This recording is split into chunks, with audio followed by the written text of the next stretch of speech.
আসসালামু আলাইকুম, আশা করি সবাই ভালো আছেন। তো লাস্ট ভিডিওতে অনেকেই কমেন্ট করেছেন ছাগলের হাট নিয়ে।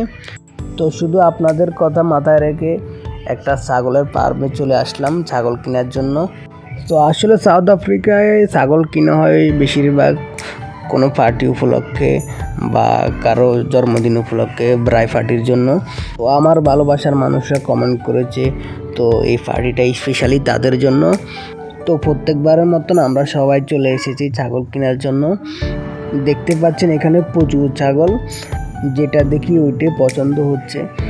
তা আমরাও তাকে মজা করে ছাগলের বংশ জিজ্ঞেস করলাম, ছাগলের দাদার বংশ, ছাগলের বাপ কি ছিল তা জিজ্ঞাসা করলাম, অনেক মজা করলাম তার সাথে। তো উনিও খুব মজার লোক, উনিও বলে আসেন আপনাদের দেখাই, আমার ছাগল কথা বলতে পারে।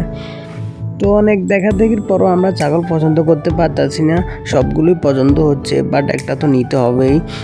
এটা উনি আমাদের জন্য পছন্দ করেছে, বাট এটা অনেক ছোট ছিল। আমরা বলছি না আরও বড় একটা দেখান। তখন তিনি বললেন আসেন তাহলে আমার ফার্মের সবচেয়ে বড়টা দেখেন। তো আমরাও বলি আচ্ছা ঠিক আছে তাহলে দেখান। তো উনি ওনার স্টাফদের অর্ডার দিয়েছে আমাদের জন্য বড়টা বের করার জন্য। এরা ওকে খুঁজে বের করলো, বাট একজন ওকে কন্ট্রোল করার মতন জিনিস না। পরে তাকে এক সাইডে নিয়ে দুজন মিলে আপনারা দেখতেই পারছেন, আমরা সকাল হেল্প করে তখন তাকে গাড়িতে তুললাম।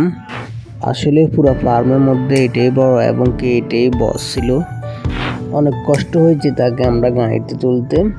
যাক, অ্যাট লাস্ট আমরা পেমেন্ট করে এবার রওনা দিলাম।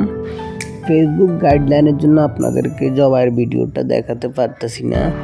তো আমরা এখান থেকে নিয়ে জবাই করে তা ফ্রিজে রেখে দিলাম একদিন। রেখে দেওয়ার পর এখন নিলাম এটা ব্রাই ফিস করার জন্য।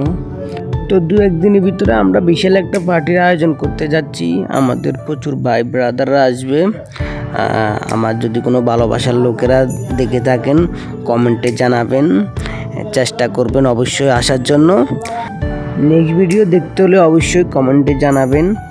তো এই ভিডিও এই পর্যন্ত, সবাই ভালো থাকবেন। আল্লাহ হাফেজ, আসসালামু আলাইকুম।